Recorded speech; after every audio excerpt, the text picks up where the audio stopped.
I'm here today for a myriad of issues. The failing of democracy, the infringement of our civil rights, low pay, 0-hour contracts, the guise of austerity, animal rights, invasion of privacy on the internet. If you're not out protesting at the moment, is more to the point. Why are you not out? Because there's so many things that you should be protesting about.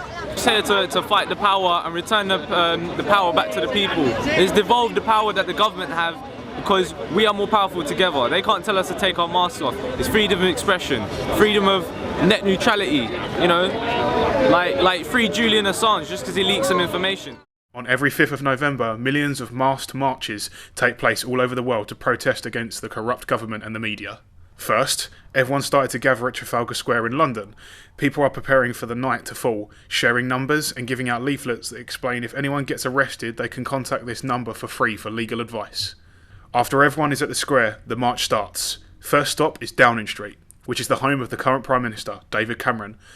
But people hate David Cameron, even though he is making promises like David Cameron promises £7.2 billion tax cut to the rich, leaving them £1,900 better off. And David Cameron promises 7-day GP access by 2020. So why do people hate the Prime Minister, who made all these promises to make Britain a better country? Well, there were more than you think, and most of the public watching this documentary would not even know the promises that have been broken by him and his government. Lies. There are lots of them, but here are some of the few that David Cameron himself told the public in order to become Prime Minister. Let me remind the Right Honourable Gentleman of the clear test that he set for the reforms and that he set for the government. He said the test was whether waiting times and waiting lists would come down. Let me now give him the figures. The figures are these. Inpatient waiting times, down.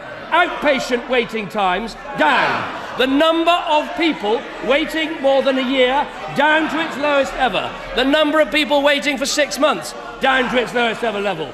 And indeed, the number of people on the waiting list. What he said was the clear test, that is down.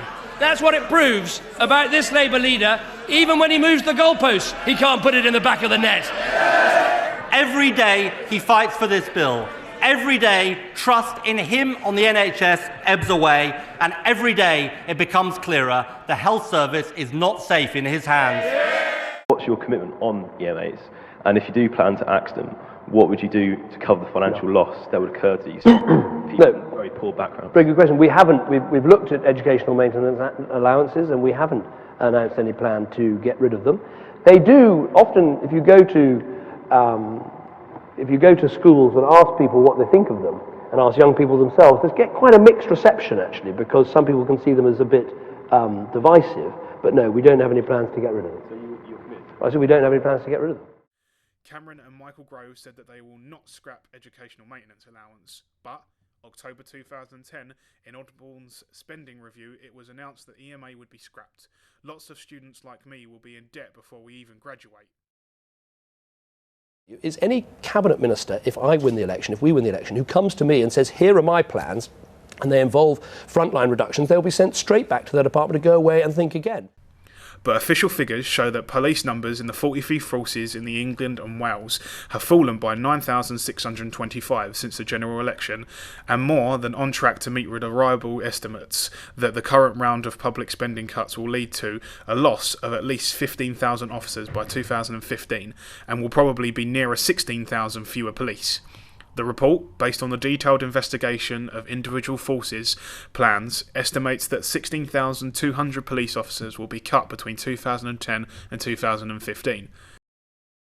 From Downing Street, the march moves towards the Houses of Parliament. This march was supposed to be peaceful, but the news came through in the morning that there were riot police waiting for us outside Parliament Square, and everyone was saying, where were the police during the London riots, which cost millions of pounds in damage? Why were their police not there when we needed them, as they were not needed at their peaceful march?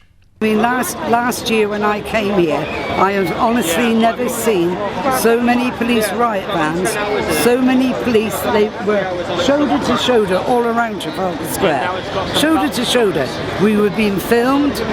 We're a peaceful protest, but I believe the time is coming when the ordinary citizens will rise up, because it can't go on like this. If peaceful demonstrations are firstly ignored and then demonised, people are going to turn around and do something about it. Just like David Cameron lied his way through to becoming Prime Minister, the same lies were told to the public by the Conservative Party as well. Well, let's start another one, the lies they have told public just before the 2010 elections. They've said very clearly, no plans to increase VAT, we're about trying to get spending under control rather than putting up taxes. Before the election, the Conservatives repeatedly denied that they had plans to raise VAT. David Cameron said that we will not raise the VAT. After the Conservatives won the election and Cameron was selected as Prime Minister, the news came through. On the 4th of January next year, the main rate of VAT will rise from 17.5% to 20%. The years of debt and spending make this unavoidable. If that's what politicians and their parties will do to get into power, then people have the right to stand in front of Parliament Square and protest against the people who hide behind their police-guarded parliaments while corrupting the government and making their life hard for the ordinary people. I just come from Buckingham Palace, right, the Queen's house, and had dinner with them lot, right? They're a bunch of rich elites, and it's like, that place is the reason why we have poor people on the streets. Get all the rooms in Buckingham Palace, about 400 rooms, put poor people in Buckingham Palace who don't have homes. There you go. But it's places like that, and it's all going wrong. It's all going wrong, but we're here to show that we have the power. Next stop, Buckingham Palace. The people from the march were saying, if we have a government already, then why do we need a queen and a royal family? It's just a tourist attraction and nothing else. Recently, on the 21st of March, Anonymous broke the news that a royal member of the family was involved in the VIP paedophile ring, which was also including celebrities and MPs. Child abuse survivors want the timescale of the inquiry into VIP paedophiles pushed back to the 1950s to avoid a whitewash. Groups representing the abused also want a dedicated police unit to examine evidence uncovered during the probe to ensure no powerful culprits escape justice. However, victims' calls fell on deaf ears, and May snubbed sex abuse victims for trip to Brussels. She skipped the emotional meeting where victims were demanding that the troubled historical abuse inquiry starts as soon as possible. She had already warned that allegations of child sex abuse by a Westminster paedophile ring represent only the tip of the iceberg. Just a reminder, the royal family is granted absolute protection from public scrutiny in a controversial legal reform designed to draw a veil of secrecy over the affairs of the Queen, Prince Charles and Prince William. With the elite paedophile ring now being exposed in the UK, all roads are leading to the British royal family. Some claim this law was passed to keep this connection hidden, but as we now know, Prince Charles's favourite was Jimmy Savile, who is the biggest paedophile and necrophiliac in modern British history. A teenage boy working at Buckingham Palace revealed he was groomed and sexually abused by a VIP paedophile ring there. The lad was also assaulted at the royal family's Scottish retreat Balmoral. In a heartbreaking note, the boy, then just 16, told how he was the victim of exploitation of the highest order. The disturbing account was passed directly to the then Home Secretary Leon Britton, but he ruled it was not practical to investigate. Palace officials have already been linked to the notorious brothel, the Elm Guest House in southwest London. It was first in 2008 that news about deep roots of paedophilia inside Buckingham Palace emerged. Former Buckingham Palace butler was unmasked as a sexual predator who ran a paedophile ring while serving the royal family. Bachelor Paul Kidd, 55, was leading a secret double life as a serial child abuser who molested a string of boys over a 30-year period. Well, it seems that in Great Britain, protecting paedophile politicians is now turning to a matter of national security. Those with the sickest minds and who wish to act upon their destructive fantasies understand that they can most easily get away with their deeds if they are protected by an aura of power and ostensible respectability. Last stop for the march was the BBC. They are one of the main sources wiping the minds of this generation by not showing them the truth. This goes not just for the BBC, but for most of the media channels. Recently, the Gaza conflict that was left more than 1,000 dead and more than 10,000 people homeless was seen on the BBC trying to defend Israel with their biased reporting. The shocking propaganda campaign by the BBC contained in programmes like Conspiracy Files, Conspiracy Road Trip, which is the most abhorrent, odious bilge that's ever been constructed by a TV company, and I say this as an ex-BBC employee. It's absolutely childish, disgusting, horrible, I can't think of the adjectives, that is so unscientific, so unfair, such blatant propaganda, that on that alone you shouldn't pay your TV licence. If you have a TV licence, why? You are funding your own downfall. It is absolute social suicide. Stop doing it. Stop doing it.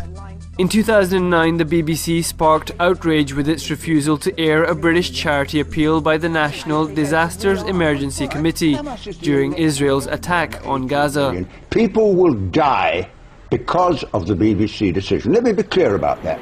2 years later, BBC Radio censored the word Palestine live on air when a rap artist tried to say the words Free Palestine. And that is just a sample of many instances where the BBC's management failed to uphold principles of impartiality. While people can complain, their complaints will be heard by the BBC Trust, unlike all other UK broadcasters who have to answer to the British media regulator, Ofcom. And so the British Broadcasting Corporation is funded by the UK taxpayer, but is accountable only to itself. The BBC, which is funded by public opinion, or the public who have that opinion, really ought to wise up, because your role as the wartime propaganda mouthpiece George Galloway, is really infuriating people, just you the being length and breadth of this country. Let's get back to the substance. You're going to lose your let's licence fee over this. Well, you don't have to threaten me. The BBC is not reporting anything that represents the people of this country. I've been thrown out of the BBC and everything just for speaking the truth. The BBC don't like the truth. You're sucking the cock of the establishment, and that is it. I do show it on the TV, and the problem is that you've got a lot of people on peaceful protests, and they will show the small outrages, the outbreaks of violence, which would last 20 to 30 seconds before the police and members of Occupy and Anonymous jump in to break it up. And we're not about violence, we're about peaceful protesting to get our messages across. And what the BBC and the mainstream media would do is take these small snippets of fighting and outrage and blow it out of proportion and say, look, these people are bad people, yeah? So that they're trying to make us fight against ourselves. And really, we should be all listening to one another and make the place a much better place. August 2013, and NATO leaders can't get the public on side for the imminent bombing of Syria. Suddenly, the BBC says it was filming a small rural hospital, and a game-changing atrocity happens right there, the moment they were filming. Last month, we were filming the doctors working at this hospital when victims of an incendiary bomb attack on a school playground started pouring in. Absolute chaos and carnage here. It must be some sort of napalm. But a highly sceptical public stayed hostile to military intervention. Exactly 1 month later, the leaders are trying to pin a chemical weapons attack on Syria without success. The BBC airs exactly the same footage but digitally alters the word napalm for, quote, chemical weapons, hoping no one will notice. Absolute chaos and carnage here. It must be some sort of chemical weapon. Not only did folks notice, but it unleashed a massive public investigation, which made some extremely disturbing findings. This is the total fabrication. From beginning to end of an atrocity with BBC reporter Ian Pannell standing amidst a tableau of very bad actors. This is completely beyond the pale. This audio analysis by media investigator Robin Upton shows both versions are identical and from the same speech. The BBC then digitally altered the words from napalm to chemical weapon, the exact justification NATO was finding difficult to prove. The media in Britain, I believe, is in the pay of the government. The only media outlet that shows anything like this is the Russian television, and they give us a little bit of coverage. Last year there had to be 3,000-4,000 of us here on the 5th of November for the Million Mass March. No coverage whatsoever. You might get a little mention later, and that's about that. There is so much going on. You've got austerity measures being brought in, but it's the 99% of the people, the poorest, that are being made to suffer. Nobody in government's suffering. Million Mask March. This was a global march of solidarity against political and economic corruption in 477 locations across the world. There were marches in every inhabited continent of the planet. Where were the BBC? Another enormous issue that the BBC has barely covered is the US-EU trade agreement, the TTIP. It's a sort of evil twin of a thing called the Trans-Pacific Partnership that's being negotiated across the world as well. And these are basically agreements that are designed to have secret corporate tribunals make decisions about how our economy works. Any regulation that a government puts in place to give rights to people, to protect the environment, anything that might make the costs that corporations have to cover greater, the corporations under these agreements can sue the governments for billions of dollars. I'd just like to ask the BBC why we would report on the £1.2 billion worth of benefit fraud when we're not actually reporting on the £120 billion worth of tax evasion. The NHS marched. 60,000 people marched the Tory party conference in Manchester. Where were the BBC? Mainstream media is telling you, like Fox News is telling you, that global warming doesn't exist. We all know global warming exists. So clearly they're working with the mainstream media, BBC, ITV. They're meant to be impartial sort of news websites. But what they're doing is they're giving you an agenda. But less and less people are trusting them. Less and less people are trusting the newspapers. Daily Mail, they during World War II, Daily Mail were in favour of Hitler. So as history's gone on, we've learned not to trust these people. The real news is anonymous. The real news is a retweet of stuff like this. That's what the real news is. 400 Palestinians are... An appeal has been filed by the Palestine Solidarity Campaign and Friends of Al-Aqsa to try and get the BBC to explain whether it's justified in referring to Jerusalem as Israeli. In a case that's been ongoing since 2012, campaign groups have complained to the corporation's trust, the Information Commissioner's Office, and had a Freedom of Information request rejected, but they vowed to fight on to prevent further misinformation. Of course, Jerusalem is an Israeli city. It's divided at the moment. East Jerusalem is recognised by the United Nations international law as occupied Palestinian territory, and Israeli de facto control is only recognised over West Jerusalem.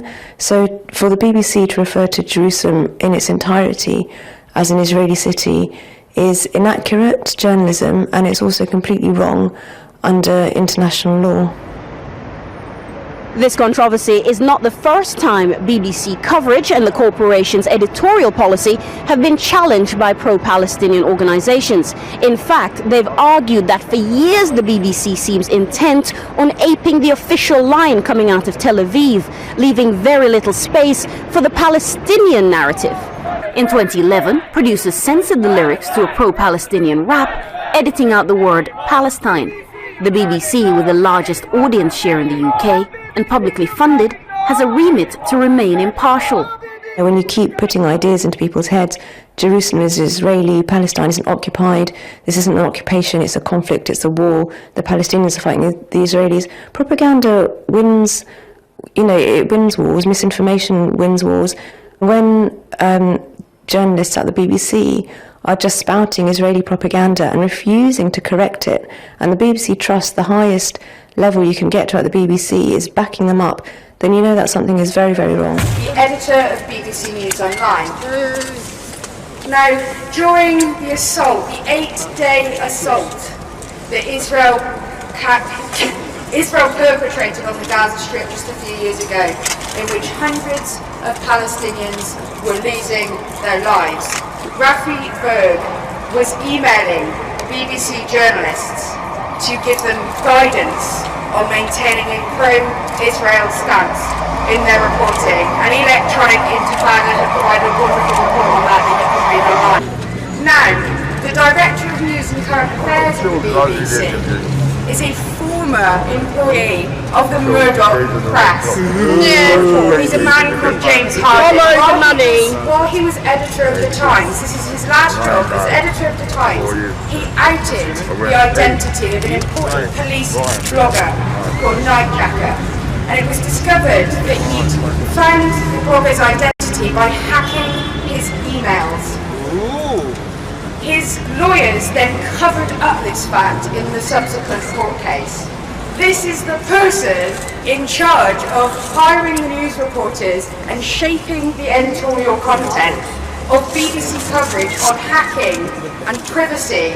He's also on record as being pro-Israel, so you can attest to that fabulously unbiased coverage of Middle East issues that the BBC provides. The thing about Anonymous is we're from the internet. We come from the internet. We know how to use tools and we know how to get information out there.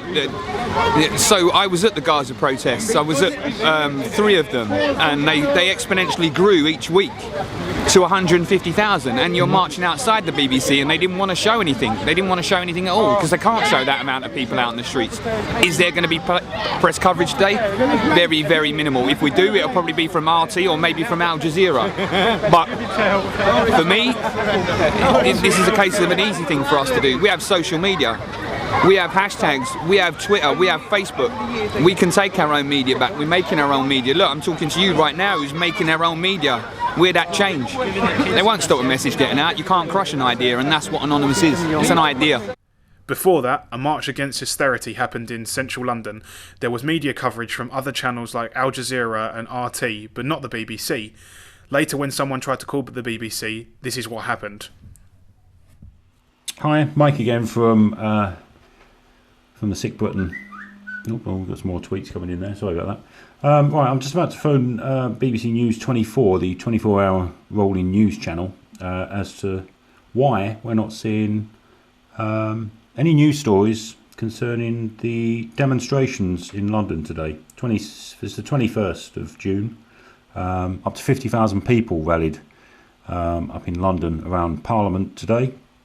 And we've heard nothing on the BBC or Sky News, but I'm seeing reports on foreign news channels such as Al Jazeera and Russia Today. So I'm just a bit miffed. Well, not miffed, I'm just puzzled really as to why the BBC feel that it doesn't warrant any report at all. So let's try and give them a ring. Now, first time I got through to BBC Radio London, or LDN, whatever they call it now, and I got through to their editor and posed the question and had the phone slammed down on me. So might be getting an idea as they don't want it out in public knowledge. Okay, let's give them a call. Let's see if we can get through. If not, I'm going to pause it and multiple numbers I've got here. So.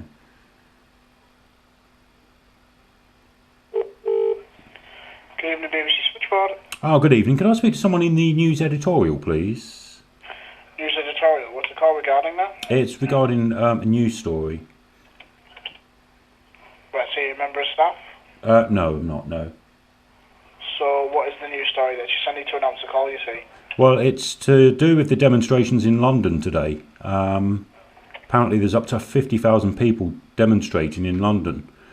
I'm seeing it on foreign news channels such as Al Jazeera and Russia Today, but doesn't appear to be anything at all on the BBC. I'll see if I get you to the BBC London news team now. Thank you very much. Much appreciated.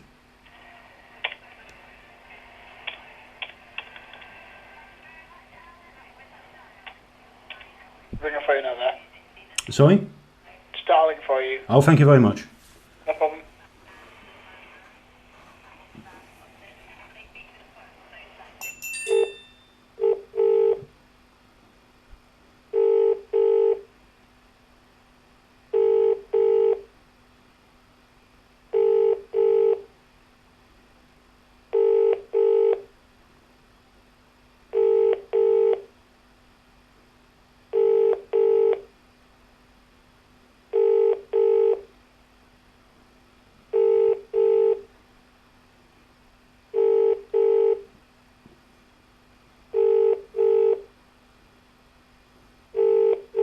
Could be on a BBC tea break.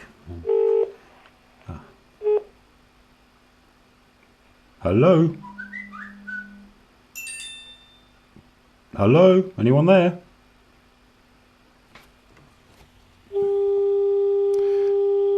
That's exactly what happened to me when I telephoned BBC Radio London. So, they're obviously, the Ministry of Truth doesn't want to report the real truth. They're reporting government truth. And that's the response you'll get from the BBC. That's my second call. I thought I'd record this one because the first one, I just made a haphazard call to Radio London or LDN and was surprised that they just put the phone down. So there you go. That was BBC News 24. I suggest if you want the telephone number, it's 020 8743 8000. That number again, 020 8743 8000, and I suggest as many people as they can call them and ask these questions. They need to know that we are watching them. But the question is, why the BBC didn't report anything about the children killed in Gaza? One of the most striking images I saw was this. 4-year-old girl Sarah Sheikh Al-Iyad. Her mother is saying her goodbyes after she was killed along with her father and uncle in Israeli military strike the previous day, during a funeral in Rafah in the South Gaza Strip on July 15th, 2014. Just 2 weeks after her death on the 29th of July was the day of Eid. This is when Muslims celebrate the ending of Ramadan with their families and friends, but for Sarah's family it will be an Eid like no other.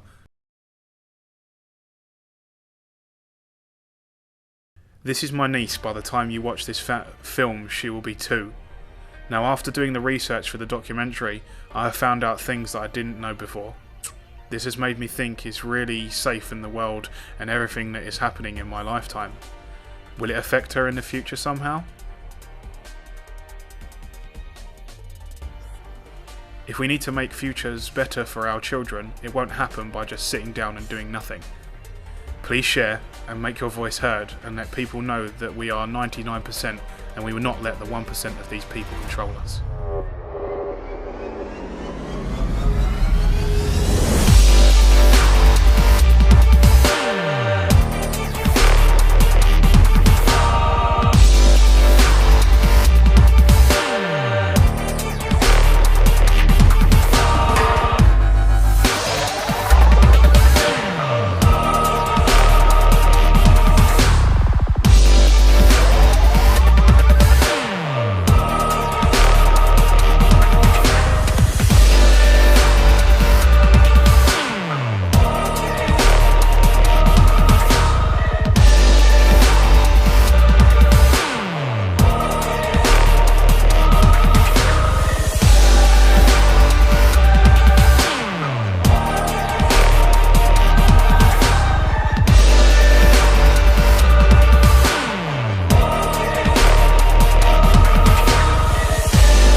Beneath this mask, there is more than flesh.